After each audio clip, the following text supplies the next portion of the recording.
Fellow Kenyans, on 1st November 2024, Nisalimieni kwa hewa. Bwana asifiwe. Bwana asifiwe tena. As you are aware, I assumed the office of the Deputy President. Wow, what a moment.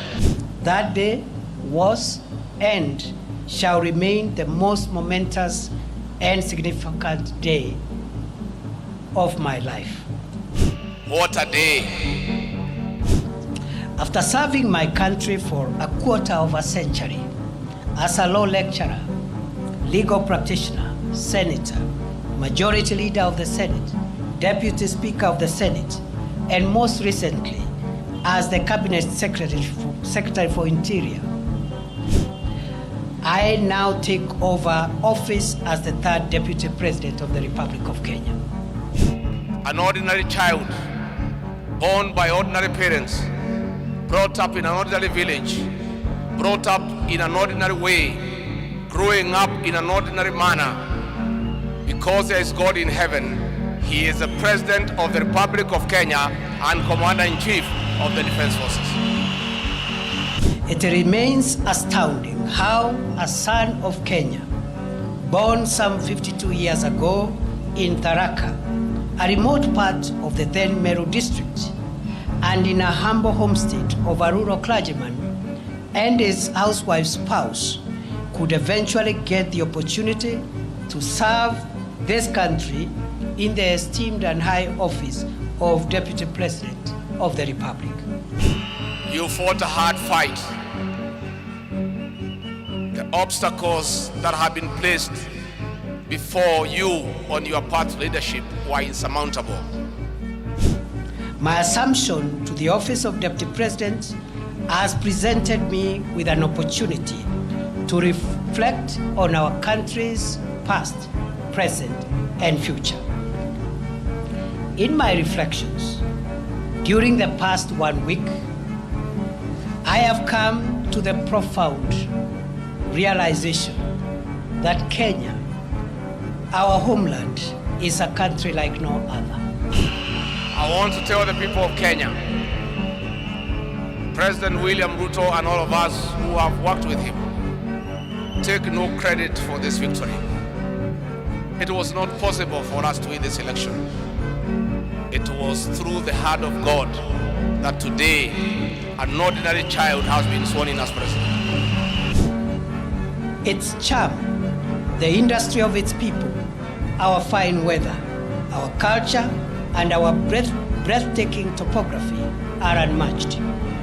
It is gratifying to see millions of patriotic Kenyans work hard every day, waking up early, sleeping late, to make a honest living, eat from the sweat of their brow, and build the country that they call home.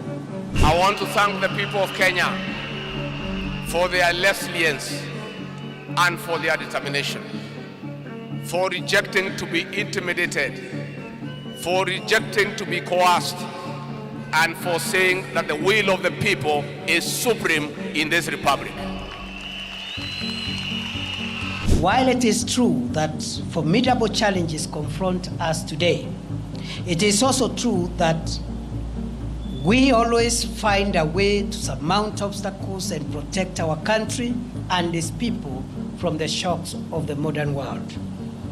Where a tiny number among us has tainted our country's image, the same has been repudiated by the exploits of millions of honest and patriotic, focused Kenyans who love this nation enough to protect it from the risks on its survival.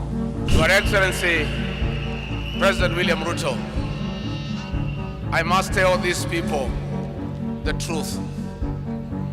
Despite the fact that you are a hard worker, you have passion to serve, you are zealous, you are a go-getter, the journey ahead of you is not rosy.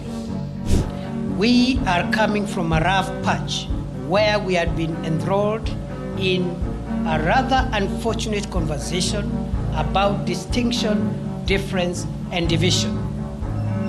At a time when the country desperately requires a rallying call to pull together to steer our nation to greatness during these challenging times. The way you prayed for President William Ruto to be elected as president, please continue praying for him and his team to be able to start the economic transformation of this great republic.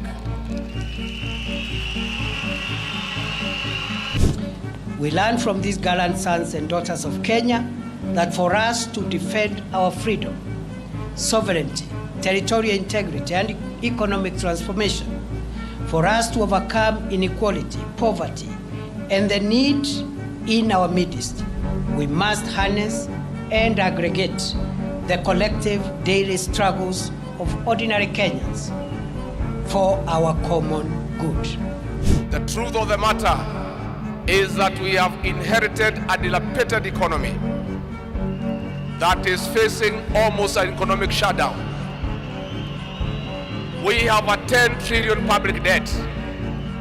6 million Kenyans have no employment. 14 million Kenyans are in CRB. We have a demoralized public service. It is your prayers that will help our president to put up a team and start work from day one to liberate this country economically and put it back to where President Mwai Kibaki left us 10 years ago. For the first time this month, inflation is at 2.7%, the lowest in 17 years. The last time the inflation was at that level was in 2007, just before the post-election election violence, at the peak of President Kibaki's best economic situation. Your Excellency, the President, I want to tell the people of Kenya that today is a great day. Freedom is here with us. Freedom is here with us. A united nation is better equipped to deal with the challenges and overcome the obstacles we face in an increasingly complex, unpredictable, and insecure world. I want to tell the people of Kenya that finally you are free. Kenya is now a democratic country. You don't have to look back when you do something. All Kenyans are free to associate with whoever they want. It became a crime in this country to be afraid of William Ruto. It is only that it was not put in the penal code. From today, I want to tell the people of Kenya that you are finally free. I want to tell public servants, I want to tell all the people of Kenya, from now, you don't have to talk with each other through the WhatsApp for fear of being recorded and persecuted by state agencies. We saw an attempt to violate the Chief Justice's chambers by people who are expressing their rights, which is correct. But you see, if you destroy the emblems that makes the state to exist, burn down parliaments, those are extreme measures. And all what I say, just to be brief, I want to give a word on behalf of our president that you are free to criticize his government without fear of reprisal from state agencies. We are open to the input of the people of Kenya. We are open to even positive criticism from the media, from civil society, so that we can all converge our various views and opinions on how we can build a stable, solid democracy called Kenya. I beg the people of Kenya not to measure me with the performance of William Ruto, because you might get disappointed. I'll try. I may go up to 60 or 70%, but filling the shoes of this man is no small feat.